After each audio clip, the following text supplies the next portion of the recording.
అధ్యక్ష అధ్యక్ష బాధ్యతలు ఒక్కటే ఎజెండా కాకపోయినా నేను అంటున్నా ఈరోజు బ్యూరోక్రాట్స్గా కానీ ఇలా పర్టికులర్గా కాపు సమాజం మీరు అన్నట్లుగా ఒంటరి తెలగా మున్నూరు కాపు లాంటి వాళ్ళు ముందంజలో ఉన్నా లేకపోయినా ఒక రకంగా కాపులు అంటే ఓసీ కాపుగా ఉన్న వాళ్ళందరూ కూడా చాలా మంచి పొజిషన్స్లోనే ఉన్నట్టున్నారు. బట్ ఈరోజు కాపులకి రాజ్యాధికారం కావాలా కావద్దా అనేది కాదు, అంటే కావాలి అంటే మీరు ఏం చేయాలి? ఎన్నికల వేళ ఒక సమావేశంగా మాత్రమే తీసుకుంటారా? మొన్నటి వరకు అధికారంలో ఉన్న పార్టీని అడుగుతారా? రేపు ఎన్నికల్లో నిలబడబోయే పార్టీలను అడుగుతున్నారా? రాజ్యాధికారం అనేది ఒక అంశం. జనాభా దామాషా ప్రకారం అన్ని రాజకీయ పక్షాలు కాపులకి సీట్లు కేటాయించాలనేది ఒక డిమాండ్. ఏదైతే ఆంధ్రప్రదేశ్ లో 25% గా ఉన్న కాపు సామాజిక వర్గం శ్రీకాకుళం నుంచి చిత్తూరు దాకా ఉన్న సామాజిక వర్గం, ఇప్పుడు మీరు పిలవటానికే చాలా కష్టపడ్డారు మమ్మల్ని 5-6 రకాలుగా పిలవటానికి. కానీ ఇతర సామాజిక వర్గాలను ఆ పిలిచే పరిస్థితి ఉందా మీకు ఎక్కడైనా? లేదు కదా. ఏ సామాజిక వర్గం అయినా ఒక పేరుతోటే పిలుస్తున్నారు. ఒక కుటుంబంలో ఉన్న వ్యక్తులను కూడా తల్లి ఒక ప్రాంతం నుంచి తండ్రి ఒక ప్రాంతం నుంచి ఉన్నా కూడా మమ్మల్ని విడదీశారు. ముందు చూపుతో 100 సంవత్సరాల ముందు నుంచే పథకం ప్రకారం కాపుల్ని తూర్పు కాపని, మున్నూరు కాపని, బలిజలని, ఒంటర్లని రకరకాలుగా కులాన్ని విడదీశారు. ఎందుకంటే జనాభా దామాషా ప్రకారం 25% గా ఉన్న ఈ కులం రాజ్యాధికారాన్ని తెచ్చుకున్నట్టయితే ఉమ్మడి రాష్ట్రంగా ఉన్నప్పుడే వీళ్ళు పర్మనెంట్ గా రాజ్యాధికారం కొనసాగిస్తారు. 100కి 25% ఉన్న వీళ్ళు ఒకటే ముందుకు పోతారనే దాంట్లో మమ్మల్ని కుటుంబంలో ఉన్న ఏదైతే అన్నదమ్ముల్ని విడదీస్తారో ఆ విధంగా రాజకీయ పక్షాలు ముందు చూపుతో విడదీసినాయి. నెంబర్ 1. రెండోది, ఏదైతే మీరు అడుగుతా ఉన్నారో రాజ్యాధికారం అని, కాపు సామాజిక వర్గంగా 100కి 25% ఉన్న కాపులంగా మేము అడగటం రాజ్యాధికారం తప్ప? ఒకటి. మీరు ప్రభుత్వంలో ఉన్న వాళ్ళని అడుగుతామా, ప్రతిపక్షంలో ఉన్న వాళ్ళని అడుగుతామా అంటే మేము ఎవరిని అడగం. మాకు రాజ్యాధికారం అని ఇతరులు ఎందుకు అడుగుతాం? అడగం. కాపు పెద్దలు, కాపు రాజకీయ నాయకులు ప్రజాప్రతినిధులుగా మారాల్సిన అవసరం ఉంది. వాళ్ళు ఎక్కువ శాతంలో మారాల్సిన అవసరం ఉంది.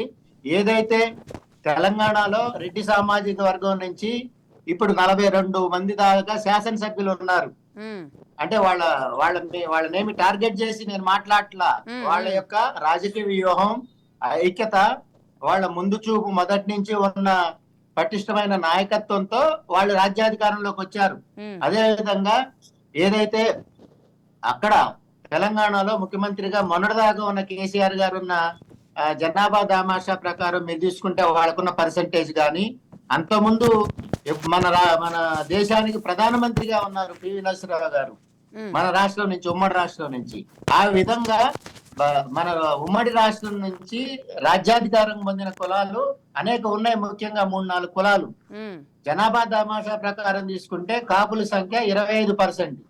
మేము ఈ రోజుకి కోరుకునేది ఏంటంటే, మేము అధికంగా ఉన్నాం, అందరికీ కాపు కాస్తా ఉన్నాం. మా వాళ్ళు, మా నాయకులు కూడా ముఖ్యమంత్రులు అవ్వాలి, మా నాయకులు ఎక్కువ మంది శాసనసభ్యులు అవ్వాలి, ఎక్కువ మంది పార్లమెంట్ సభ్యులు అవ్వాలి. మా కుటుంబాల నుంచి, మా సామాజిక వర్గం నుంచి, మా ఇంటి నుంచి ఇప్పుడు జనసేన అనే పార్టీ వచ్చింది. జనసేనకి సంబంధించిన అంశంలో ఆయన తెలుగుదేశం తోటి వారు పొత్తుతో వెళ్తా ఉన్నారు. దానికి సంబంధించి ఇప్పటికే కాపు సామాజిక వర్గంగా కాపు నాయకత్వం నుంచి అనేక ప్రశ్నలు అడుగుతా ఉన్నారు హరిరామజోగయ్య గారు కూడా. అంటే ఒక్కవేళ అధికారంలోకి వస్తే మాకున్న రేషియో ఉండాలి, పవర్ షేరింగ్ ఉండాలి అనే దాంట్లో హరిరామజోగయ్య గారు ఇప్పటికే అనేక సార్లు లేఖ కూడా రాశారు. కానీ పవన్ కళ్యాణ్ గారు అనేక సందర్భాల్లో చెప్పారు ఒక కులానికి అంటగట్టి చూడొద్దు అని. అంటే జగన్మోహన్ రెడ్డి గారిని ఏ కులం కూడా రెడ్డి సామాజిక వర్గానికి ఏంటి అని అడగరు, లేదంటే చంద్రబాబు నాయుడు గారిని కమ్మ సామాజిక వర్గానికి ఏంటి అని చంద్రబాబు నాయుడు గారిని అడగరు. కానీ పవన్ కళ్యాణ్ గారిని మాత్రం ఈ కులంతో కట్టేసి ఎందుకు చూస్తున్నారు? పవన్ కళ్యాణ్ గారిని కులంలో కట్టేయట్లా. పవన్ కళ్యాణ్ గారు కులానికి ఒక ఆదేశం ఇచ్చారు. కుల సంఘాలు, కాపులు పెద్దన్న పాత్ర పోషించాలి రాష్ట్రంలో. ఇతర సామాజిక వర్గాలతో కలుపుకుని పయనించినట్టయితే రాష్ట్రంలో కాపు సామాజిక వర్గంతో పాటుగా బీసీ, ఎస్సీ, ఎస్టీలు కలిసి, మైనార్టీలు కలిసి రాజ్యాధికారం రావడం చాలా ఎక్కువ అవకాశం ఉంది.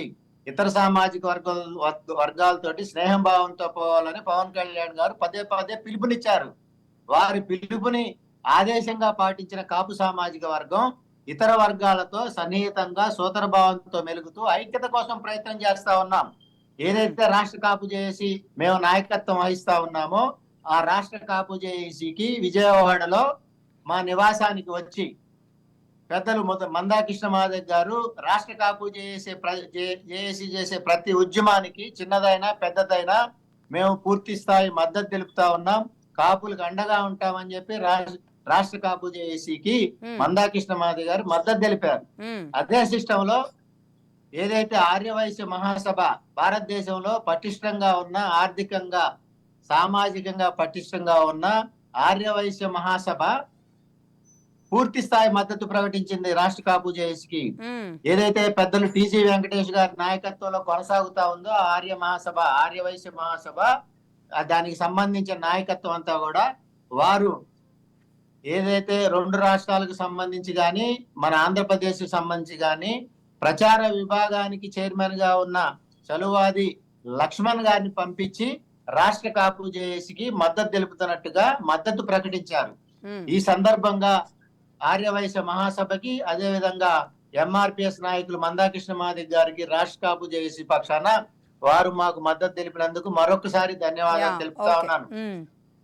అయితే రాజ్యాధికారం ఎలా వస్తుంది, రాజ్యాధికారం తెచ్చుకోవాల్సిన అవసరం ఏందనే ప్రక్రియలో భాగంగా ఏదైతే ఆంధ్రప్రదేశ్లో కీలకంగా ప్రధాన భూమిక వహిస్తూ ముందుకు పోతున్న రాష్ట్ర నాయకులు ఉన్నారో, నాయకత్వం ఉన్నారో వాళ్ళందరినీ ఆహ్వానించి ఒక వేదిక మీద తెచ్చి రాజ్యాధికారం వైపుగా పోవాలంటే కాపు సామాజిక వర్గం ఏమి చేయాలనే దాని మీద సమాలోచనలతో పాటు రాజ్యాధికారం కోసం అదే విధంగా ఇన్ని సంవత్సరాలు గత 50-60 సంవత్సరాలుగా స్వాతంత్రం వచ్చినప్పటి వచ్చి ఉన్న కాపులకు రిజర్వేషన్ తిరిగి కోల్పోవటం జరిగింది. దానికి సంబంధించి 50 సంవత్సరాలుగా ఉద్యమాలు కొనసాగుతా ఉన్నాయి.